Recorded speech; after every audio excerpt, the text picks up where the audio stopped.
Hello, people of YouTube land, those that are part of the Cringe Crew community gaming Discord, those that follow Ted and I on Twitch, and those that are going to be listening to this on Spotify or whatever place that we put this on. I am Traductus. And I'm Ted. And this is the Cringe Crew gaming community movie review podcast, Cringe Crew Gaming movie review podcast. It's not community movie review podcast. God damn it. You nailed it. Oh, fuck. I had it. I literally had it. Ugh. As you'd say, I've had a long day. And we had a long night last night. And that's because we thought we had a glimmer of hope, but obviously you have to start somewhere. And we were done with Tarantino. Now we're on to honestly a filmmaker that's done like a huge variety of different shit, and that's Sam Raimi.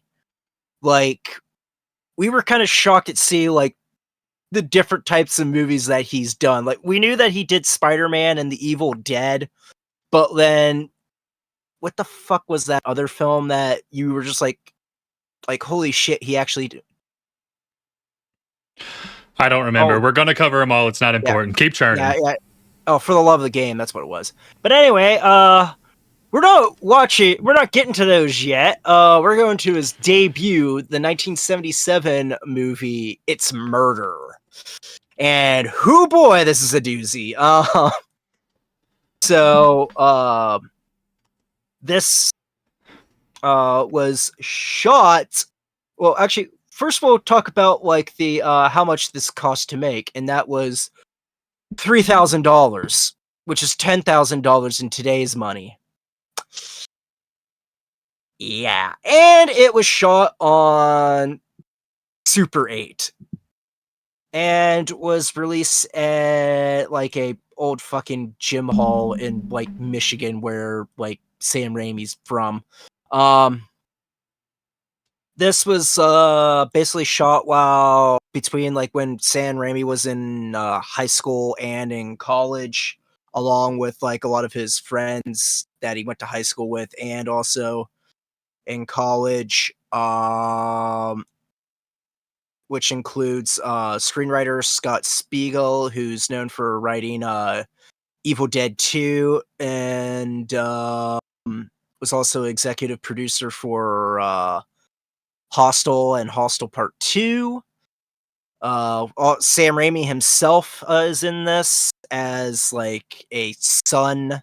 The detective's played by Scott Spiegel. There also includes like Sam Raimi's brothers, Ted Raimi and Ivan M. Raimi. A high school friend, Cheryl Guttridge, is in this. She's also plays like a body double in Evil Dead. We also have Robert Tapper is in this, and he's known for being known for co-creating Xena Warrior Princess. Wow, this is kind of weird. Getting a little weird. Here, Tim Quill, who's known for roles in like Miami Vice and ER. We have American film and television writer Joshua Matthew Becker, who's also known for his work in Xena Warrior Princess. I have a feel oh yeah, no wonder Sam Raimi had something to do with that. I was about to say, it's like I knew Bruce Campbell was in that too, who's also in this with his debut film role as a cop on a bicycle, which is kind of hilarious. It's like Bruce Campbell, probably the biggest name out of them all for like acting wise. And it's like cop on a bicycle. Just like just a small bit part. That being said, as I said before, this was filmed on Super 8, and what Super 8 basically was, was basically what people did when they made. It's like I guess precursor to like I want to say VHS, but then I remembered that's fucking dated now. Right? Sure. So it's like filming videos. Basically, it'd be like if he filmed video like this entire thing on his fucking phone. But what this is, I actually do own a Super 8 camera. It doesn't work, unfortunately, because they do take batteries, and if you leave the batteries in there, batteries leak and they'll corrode and melt the contacts. But it does actually take film. What's cool is that it actually takes a film cartridge, so you didn't have to worry about like exposing film to everything. And basically that's what they filmed shit on. And this was basically made for making home movies, which I guess would be like similar to like, you know, like I don't know, the random fucking videos that you see people like do like on their Facebook story or some shit. I don't know. Do people still do home movies now? Everything's on Like a cell phone, on the Stallman. phones? What? Everything's on a cell phone, Stallman. Everything. Yeah, but does that count? That's what I'm saying. I guess. I don't fucking know. As you can see, Ted's annoyed because I made him watch this movie. And right now. What? I said, and right now. Nobody gives a shit about the internals of your Super 8 film camera. That doesn't fucking work. Churn along. I hated this movie and I never want to talk about it fucking again, dude. But anyway, needless to say, we're gonna get into plot. So, okay, so it's an hour-long pile of fucking garbage where you can't see or discern fucking anything. There's a murder, and everybody in the family is in this fucking will, so the detective or investigator, or whatever the fuck they call him at this moment in time, is trying to figure out who killed him, and then they kill the investigator together as a family. It's really loving and wholesome and corny and stupid. I mean, they try to kill, but yeah, whatever. Yeah, so we're gonna get into likes and dislikes. Likes are gonna be really fucking short. And Ted's are gonna be shorter than mine, I know. There's none. I'm done. Mine is that due to the limiting factor of what's happening, I mean what's like of the format, like I appreciate the try, but we'll get into that there's basically 4 main fucking issues with this goddamn movie. And you can definitely tell that somebody, while they were making this, like, knew somewhat what they were doing, like, as into, like in the process of making a film, but obviously hasn't made, like, a feature-length movie before, and then, due to that inexperience, botches basically fucking everything. Which we'll go into dislikes now. 2 of the biggest fucking dislikes ever. Now, there is a limiting factor, I mean, a couple limiting factors on Super 8, is that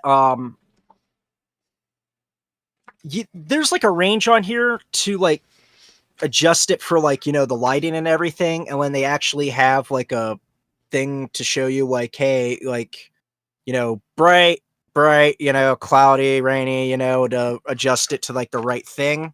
However, this isn't particularly that accurate. You need a light meter and then adjust it to that, which obviously Sam Raimi did not do in this fucking movie, because this movie, for the most part, it has, you know, shit lighting. Like, it's god awful. It is completely, like, you can't fucking see shit.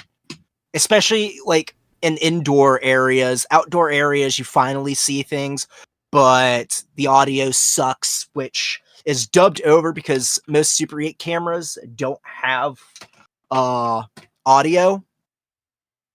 So, therefore, all the audio had to be dubbed in, and I understand that he probably did not have access to like a sound studio, but it could have been a fuck of a lot better than what the fuck he recorded it in. Like, Jesus Christ. The other issue I have with this fucking movie is the fact that, and this also has to do with the audio, because for whatever reason, the character voices are all like weird and squeaky at random points. So basically, they make every single character in this movie completely fucking obnoxious. And it just makes this movie just drag. Like, it's literally like watching like the same Looney Tunes gag over and over and over for an hour. Like, this should have been a fucking short film. And that goes back to like the other fucking fourth problem, is that some of the jokes are all right, because this is like a comedy type of thing, but they do the same joke over and over and over to the point where it's just it just doesn't hit, even if it hit at the begin with. Like, the execution of this was really, really fucking poor. This is honestly probably the second worst movie that I've seen in this fucking podcast. Number one to me, actually, I guess the James Bond podcast doesn't count. Number one for like the worst thing I've seen throughout when we did this is still Casino Royale 67, but this is easily like number two. I hate to give it a lot of that much flack, because like, you know, it is like a high school fucking college kid just like fucking around, but at the same time, like, it's not a pleasant watch, and it should not have been an hour. Like, it feels like it drags. You got anything else to add to that? You can't see shit. You can't hear shit. The fucking leader of the family is a shitty fucking gag on itself that was never funny to begin with, and also just a fucking knockoff Joker level of insanity. It's poor quality, poor humor. Just there is not a single solid thing about this movie. Everything that it is completely and totally poor. It's fucking miserable. Yep. So I have a feeling that this was just going to be at the bottom no matter what, because like, even Spider-Man 3 is going to be better than this. Yep. So that being said, thankfully, the next movie we're watching is The Evil Dead, which is a fucking classic, which is that going to be like the biggest jump between like first and second film quality that we've ever had? Probably. Yeah. So sorry that it was this short, but like, there's fucking nothing to say besides, yep, it's bad. That's pretty much it. As always, you can watch movies with us in the Discord. I think from this point forward, we're shifting over to Sundays, so you can check them out with us there. You can also catch the rest of our content on the YouTube, or our own personal content on Twitch. Stallman at Traductus, myself at Ted Green Eagles. Sorry we lasted this long, to be honest. This was awful, and I don't know that we even should have recorded it. But we will see you guys here next week. Yep.